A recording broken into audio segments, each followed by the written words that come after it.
আমাকে বসে দিচ্ছিল। আয় ভুতু, আয় আমার কোলে এসে বস। হ্যাঁ রে ভুতু, তোর মাম্মাম চুপটি করে বকা শুনলো, কাউকে কিচ্ছু বললো না?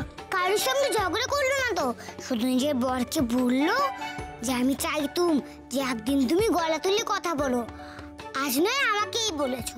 হ্যাঁ, এত কথা বললো সে? হ্যাঁ বললো তো, মাম্মা তো বকা হচ্ছিল তো তাই খেয়াল করেনি। জানো তো মাম্মামের বর তো গলা তুলে উঁচু করেনি, তাহলে তো দেখতেই পেতাম হয়েছে তো গলাটা। দূর বোকা, গলা তুলে কথা মানে গলা লম্বা করে নয়, গলা উঁচু করে কথা বলা, জোরে কথা বলা। ও তাই বুঝি, জোরে তো কথা বলেছে। যাই বলিস, এতদিনে তোর মাম্মাম একটা ঠিক কথা বলেছে। এরপর দেখবি সে নিজেই বলবে খবরদার। সত্যি? না ঈশানী না, মাধবীকে আমি ভালোবাসি, ও আমার স্ত্রী। ওর কি প্রবলেম হচ্ছে সেটা আমার জানা দরকার। এখানে আলাদা হওয়ার কি আছে? বাবা, স্ট্যান্ড নিতে শুরু করেছিস যে বউয়ের হয়ে। ভালো তো, দুদিন পরে বাড়ি ছেড়ে বউ নিয়ে আলাদা হয়ে যাবি, তাতে খুব একটা কিছু যায় আসে না তোর। বউয়ের থেকে আলাদা হয়ে যেতে হবে, সেটাতে খুব কষ্ট হচ্ছে না? মা, কি গো, তোমার বড় ছেলের অবস্থাটা দেখো একবার। আর কি, সবই আমার কপাল। তোদের বাবা মাথার উপর নেই, এখন ওর কাছে বউই সব। মাকে এভাবে কেন বলছো মা? আমি তো বাড়ি ছেড়ে চলে যাবো এটা বলিনি। আমি বলেছি মাধবীর সমস্যাটা কি সেটা জানা দরকার। দিদি, দিদি, দাদা তো ঠিকই বলছে, বৌদি কেন এরকম করছে সেটা তো আগে জানা দরকার। ওই, তোকে কে বলেছে আমাদের মধ্যে কথা বলতে? শোন দাদা, বৌদি কেন এরকম করছে সেটা তোকেই জানতে হবে। তুই এখান থেকে সোজা বৌদির কাছে যাবি, ওকে দিয়েই বলানোর চেষ্টা করবি যে কেন এরকম মন গড়া কথাবার্তাও বলে চলেছে। হ্যাঁ একদম ঠিক। দেখো কি বলে, তারপর তোরা একসঙ্গে থাকবি না আলাদা থাকবি সেটা আমি বুঝে নেব।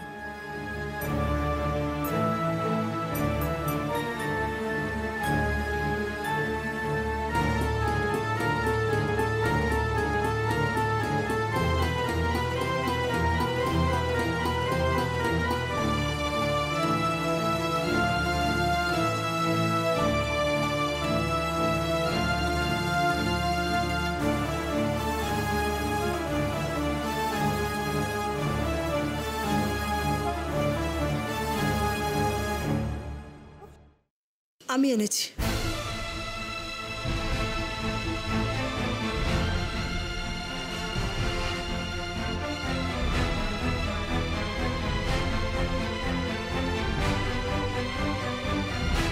মুড়ি চানাচুর খেতে ইচ্ছে করছিল খুব, তাই।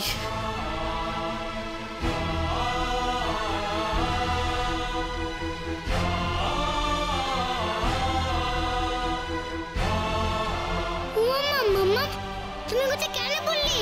যাও, তুমি এক্ষুনি বাড়ি গিয়ে লুকিয়ে পড়ো, সকল তো তোমাকে এক্ষুনি বকবে, খুব বকবে বা। আচ্ছা মা, সামান্য তো একটা মুড়ি, যদি বড় বৌদি নিয়েও থাকে তাতে কি এমন মহাভারত অশুদ্ধ হয়েছে? আমরা তো একটা ফ্যামিলি নাকি? তুই থাম, না বলে নিলে সেটাকে চুরি বলা হয়।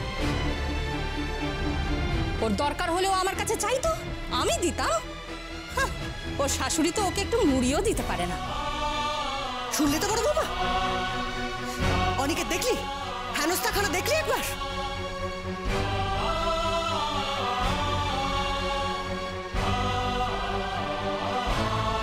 বড় মামা কি সব বলছে? তাহলে কি ওই ম্যাজিক করে? মাম্মা তুমি আমাকে কেন বাঁচালে বলো? বলো কেন বাঁচালে? মাধবী, শুধুমাত্র তোমার জন্য আমাদের সবাইকে চোর অপবাদ শুনতে হলো। প্লিজ একবার বলবে কোন কারণের জন্য এই ভুলটা করতে গেলে তুমি? বলো না, চুপ করে থেকো না, প্লিজ বলো।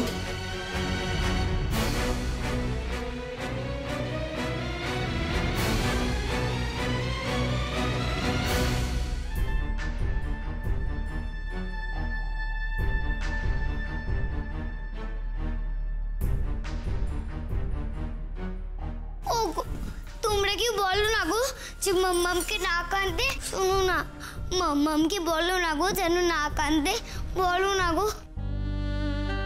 মাম্মাম, দিদি ভাই, দিদি ভাই, এটা কি করলে তুমি মা? জানো বড় বৌদির এত কষ্ট, তার মধ্যেও তুমি ছি। ঈশানী, ঈশানী, তুই কিছু বলবি না? ও যে ছোট তরফের বউ, ও চলে গেল যে, কিছু কর। চলো চলো, আজ বেশ এক হাত নিয়েছি, নাও চলো। মা বলছি যে এই কৌটোগুলো বড় বৌমা নিল কি করে? চলো তো। সবই আমার কপাল। বউটার মাথাটা খারাপ হয়ে গেছে, কত কেজি আমাকে সহ্য করতে হবে কে জানে। যখন তখন যা খুশি তাই করে ফেলবে। আমি বেশ বুঝতে পারছি কার মদতে এত কাণ্ড ঘটছে। সেই ভূতটা, সেটা নিশ্চয়ই বাচ্চা ভূত। ছোট কাকা বলছিল না হাওয়ায় ভেসেই আসছিল কৌটোগুলো? তার মানে বৌদি ওই ভূতের সঙ্গেই কথা বলে। সে যাই হোক, এখন এসব কথা বলা যাবে না। উল্টে আমাদের বড় বউয়ের মাথার ব্যামোটার ওপরেই জোর দিতে হবে।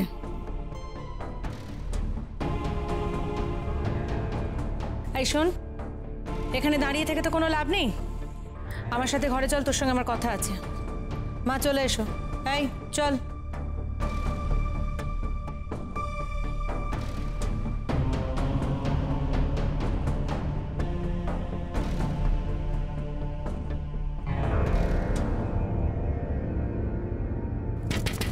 দিদি ভাই, দিদি ভাই, দরজাটা খোলো না দিদি ভাই। আমি জানি দিদি ভাই যেটা হয়েছে সেটা ঠিক হয়নি তোমার সাথে, কিন্তু কি করবে বলো? শুধু শুধু মন খারাপ করে বসে থেকো না দিদি ভাই, দরজাটা খোলো না দিদি ভাই। উপরে কাকি আমার জন্যই মাম্মাম বারবার বকা খায়। আমি খুব ব্যাড। মাম্মাম কেন দরজা খুলছে না গো? মাম্মাম কেন দরজা খুলছে না? সবসময় আমি মাম্মামকে বকা খাবি, সবসময়। দিদি ভাই, আমি জানি এরকম একটা সামান্য ব্যাপার নিয়ে এত বাড়াবাড়ি করার দরকারই ছিল না, কিন্তু তুমি তো চেনো এই বাড়ির মানুষগুলোকে। এই বাড়িতে কি কি কাণ্ড হয় তুমি তো জানো দিদি ভাই। দরজাটা খোলো না দিদি ভাই। মাম্মাম কি করছে ভেতরে? সাড়া দিচ্ছে না কেন? মাম্মাম, ও মাম্মাম, মাম্মাম।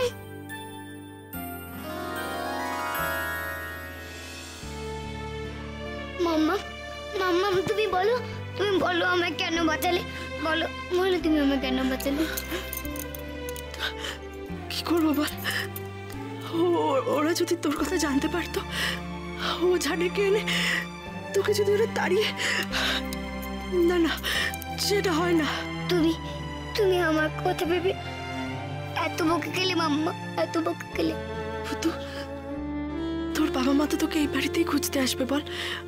ওরা যদি এসে তোকে খুঁজে না পায়, আর আমাদের তো যে করে ডিভোর্সটাকে আটকাতে হবে। আটকাবো না, আমার চলে যাওয়ার ব্যবস্থা যে সব পাকা হয়ে গেছে।